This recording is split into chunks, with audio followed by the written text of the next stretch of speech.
What is up, everybody? Tuberversity here today. We have to talk about Final Fantasy 16. PS5's most is going to be their latest exclusive that comes out. It's coming out very soon that people are anticipating. They're highly anticipated exclusive besides Spider-Man this year. So Yoshi P is giving an interview on why Final Fantasy 16 is a PS5 exclusive. This guy does a lot of interviews, and each time he does one of these interviews, there's always some controversy about the whole interview. Something is controversial about these interviews. At one point, we had the question of being asked on why there's not other different races of people in this game, which had a controversy at one point about this game. And now we get into controversy about why it's a PS5 exclusive. It's like this guy just kind of needs to stop doing so many interviews. Just let the game release already. Because this is a game I'm looking forward to. I think some of the reviews have already released saying it's already or like impressions. People are pretty much saying it's a great game so far. It's a great probably one of the greatest games in the franchise so far. So that's good news. Looking forward to. But he explained that they asked multiple platforms about the game release and listened to offers about this game. Limiting development to one system makes it easier to develop and allows for maximum performance optimization. I call BS on this one statement right here because that's not true, as we're going to see later on in this video. PlayStation helps development. So he says PlayStation helped with the development as well. So I kind of call BS at least the second statement so far. Making it on one system make it easier to develop for. If that is the case, as this one person has pointed out, why did Forspoken, who was published by Square Enix as well, perform horribly and was not a highly rated game? So it was like, really? It's like you got a complete 9-day difference between this game and the Final Fantasy 16 game. It's like, if that is the case, that just one system makes everything so much better and makes it perform better, then why did Forspoken come out like this then? 720p. Wait, what was this? Performance mode, which targets 1440p, can actually dip as low as 720p and frame rates as low as 20 frames per second in 2023. Yeah, that's kind of wild. So I don't really believe his statement.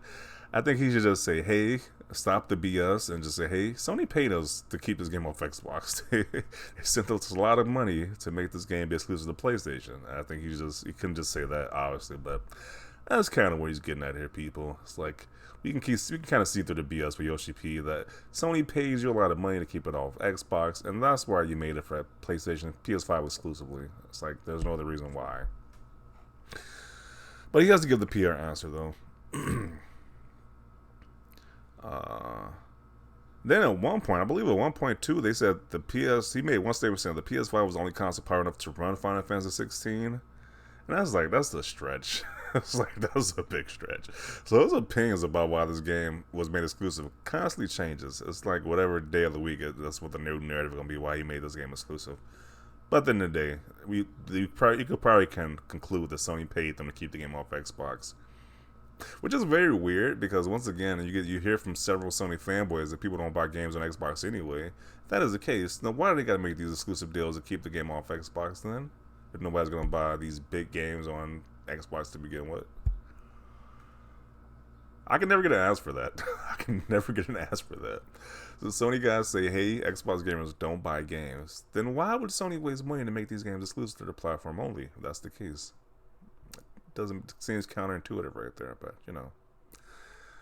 I just want people to understand how absurd all of this is. Square Enix, Xbox, we demand you give us an absurd amount or lose the honor of having our masterpiece on your platform. Sony, you're going to make your game exclusive to us. You're not going to put it on Xbox if you if you know what's good for you, and maybe we'll give you something extra. Just remember, we, the PlayStation Mafia, control the market. Don't play our game and see what happens. That was kind of hilarious. Reasons it's exclusive because they got a bag. Okay.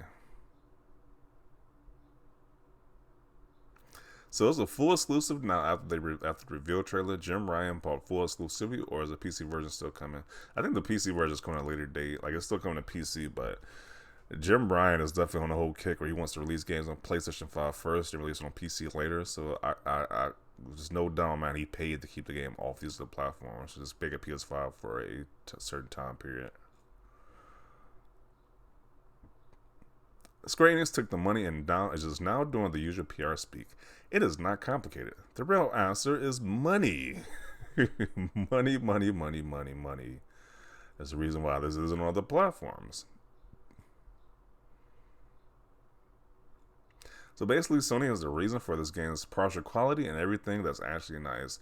And I hope they was paid a lot to keep this game off of the other platforms, because once again, Square Enix is definitely in a rough shape, rough condition, rough patch right now.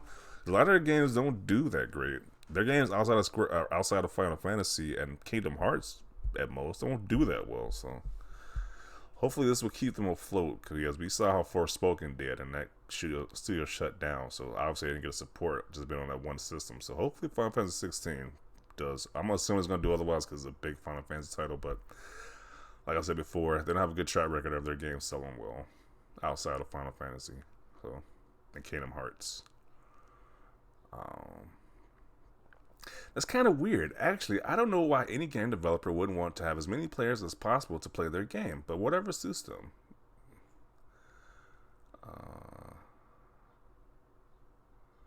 PlayStation helps development. Code word for they got paid. Got paid to make it exclusive. Pre-sales perform below expectations. Like, hopefully it's gonna turn out to be. Hopefully these PlayStation guys actually buy this game, because we even saw reports earlier that saying, hey, PlayStation gamers are buying less games for $70. So it's like, hopefully this game does well, not backfire on Square Enix like the other game did. Not yeah.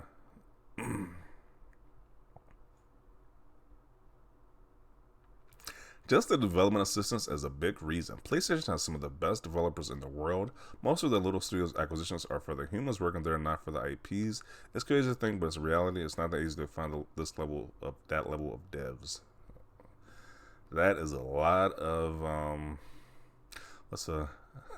trying to think of a nicer way of saying it, but the only thing that comes to mind is a lot of. I'm not gonna say that. Okay. Let's just skip that, because I want to say something that's not going to be too nice about that comment right there. Exclusives just mean temporary console exclusives. Nothing exclusive to one device anymore these days. Hardly. All about the first year or so license exclusive. Okay. That's what I was saying. Xbox just needs to play dirty as well. Like, you see Sony out here making these exclusivity deals for third-party games. Why don't Xbox do the same thing? Why don't you go to Capcom and get some exclusive games, make some of their big games exclusive? It's like, because it just looks bad on Xbox when Sony keeps doing this nonsense. Like, people can complain about the Activision Blizzard deal, but at least they're buying the publisher, while Sony's just making deals to keep this game off the competition. So it's like, I will find that practice even more annoying, because at least if you're gonna keep it off Xbox, at least buy the studio outright, buy the publisher outright. But they keep doing these stupid exclusivity deals, which makes it kind of worse in a way. Let Sony have them. Yeah, these are all Square Enix's most recent RPG games, and these are all like in the 60s and 70s. And I don't think these games even sold that well. Besides, if you just skip the whole Metacritic thing, I don't think these games sold that well either. So.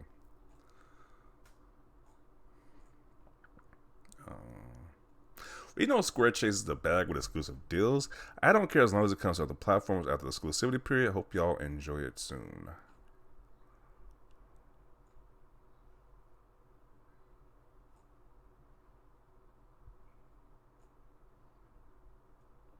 This is why it's so important for games to be exclusive to maximize performance for the consoles and the quality potential of the game. This is so much BS. And the fact that he has Zelda as for his profile picture is very telling, because that game should be on any other platform but Nintendo Switch. If that game was on Xbox or PlayStation, it would run so much better. So that is BS. That because you're a developer for one console is going to play the best when that's not true. AKA, Sony offered us a ton of money to make it exclusive. That's what people are pretty much getting at. People can see the BS of this dude's argument right here. So I ain't going to include it right here. Don't need to beat a dead horse. We kind of get the gist of it. Yoshi P made this BS PR statement in his interview why this game was exclusive to PlayStation, but we all know it's about Sony paying you guys to keep it off of Xbox. That's the only reason why, really. But I was looking forward to this game. I kind of wish I could have played on Xbox, but it is what it is. Microsoft just needs to be as cutthroat as Sony at this point and just do the same thing. But who knows what they do. But definitely want to see your thoughts down below. Leave a like this video, and as always, thanks for watching, and peace.